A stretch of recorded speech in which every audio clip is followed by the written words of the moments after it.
Happy Uttarayan to all of you. તમામ મિત્રોને મકર સંક્રાંતિના પાવન પર્વની ખૂબ ખૂબ શુભેચ્છાઓ. ટેટની અંદર જે રીતે સિલેબસમાં અભ્યાસક્રમમાં ફેરફાર કર્યો સરકારે, એ જ રીતે ટાટમાં પણ થોડો ફેરફાર થઈ ગયો છે મિત્રો. ઓફિશિયલી ગઈકાલે 13 જાન્યુઆરીનો પત્ર થઈ ગયો છે. ટાટનો સુધારો ઓફિશિયલ છે. ટાટની જાહેરાત એટલે કે હાયર સેકન્ડરીની એટલા માટે લેટ થઈ છે કે આ સુધારો સૂચિત હતો, એ સુધારો ગઈકાલે થઈ ગયો છે 13 જાન્યુઆરીએ. એટલે હવે ટાટ હાયર સેકન્ડરીની જાહેરાત આવી જશે અને માર્ચમાં એની પ્રિલિમ્સ પણ લેવાઈ જશે. તો જે મિત્રો ટાટ સેકન્ડરી હાયર સેકન્ડરી આપવાના છે એમને હવે પેપર 2 જે છે મેન્સનું, એમાં સુધારો છે. અગાઉ મેન્સના પેપર 2 માં 5 પ્રશ્નો હતા. પહેલો પ્રશ્ન 24 ગુણનો, બીજો પ્રશ્ન 24 ગુણનો, ત્રીજો પ્રશ્ન 20 ગુણનો, બરાબર. ચોથો પ્રશ્ન આપણો છે 20 ગુણનો, પાંચમો પ્રશ્ન 12 ગુણનો.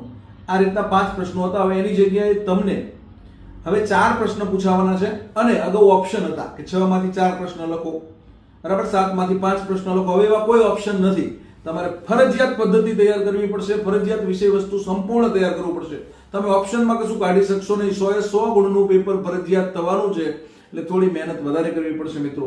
અને અગાઉ પણ રિઝલ્ટ અમુક વિષયમાં નહોતું મળતું, બરાબર. તો આ વખતે મળે એના માટે તમારે મહેનત ચોક્કસ કરવી પડશે.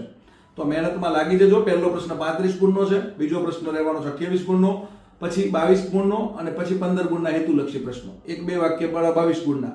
તો હવે થોડું માળખું ચેન્જ થયું છે. માળખાની સંપૂર્ણ સમજ આપણે યુટ્યુબ પર મળીએ છીએ, આ તમને આપું છું અને બાકી તૈયારી કરતા રહેજો. ટૂંક સમયમાં ટાટ આવે છે. All the best, best of luck. જય હિન્દ, જય ભારત, જય જય ગરવી ગુજરાત.